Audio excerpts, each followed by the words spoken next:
Once you get comfortable understanding how to frame properly, you can begin attacking from the reverse De La Riva. It is a good position to attack from, or you can look to get back to De La Riva. All right, the way that I see it is the De La Riva is more like a long range guard position where the person's far from you. She doesn't have that many options to pass my guard. The reverse De La Riva or the knee slide position for her becomes a mid-range guard position where there is more opportunities for her to attack me, as well as some opportunities for me to attack her.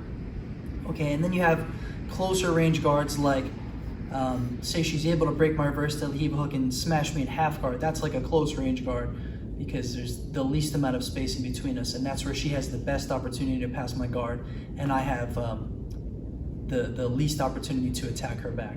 So I would definitely say that I don't usually choose to go to reverse De La Riva.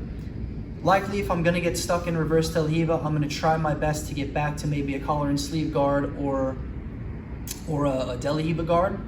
All right. In no-gi, I might be a little bit more willing to accept the reverse De La Riva position because the person on top doesn't have as many opportunities as they would if they had the gi on, being that they don't have the long step grips or anything like that. But again, if you can turn the situation from mid-range to long range, that's definitely going to benefit you. All right, so we're going to start in De La Riva. Coach Jamie's going to break my hooks and step over. It's a knee slide. I'm going to use the proper frame like we did before. I control the ankle. I push her away using my reverse De La Riva hook and my foot on the hip. Okay, again, the reverse De La Riva hook is good for pushing and pulling, or pulling and pushing. All right. Now that I've created enough space, she's not able to hug my head or grab my collar or anything, I can bring this foot back to her other hip. All right. I need to make sure to bridge my hips up nice and high, okay, as I pull on this ankle grip. Right, I'm not really trying to sweep her here. If she gets off balance and ends up sweeping herself, that's okay. That's not really what I'm looking for, all right? So I bridge my hips up nice and high, and then underneath my hips, I look to make this grip switch, okay, with as little time in between my grip switching as possible. So what I mean is I don't want to go from having a grip to no grip for too long and then switch. Okay, so I'm switching as quick as possible. Ideally, I could even be hand over hand for a second and then slip my first hand out.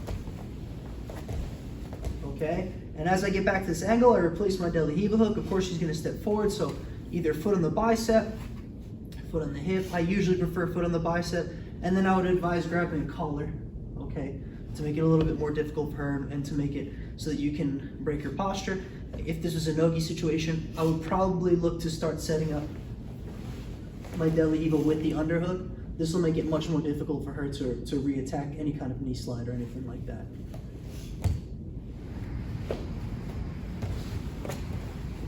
Proper frame, pummel the leg in. If the person is really persistent, stepping over, and I can't really maintain a De La Riva, sometimes that's where I would decide, you know, let me just try to attack from here, see if I can get something working from reverse De La Riva. Okay, but again, in general, I'm looking to get back to De La Riva. So I have my good frame.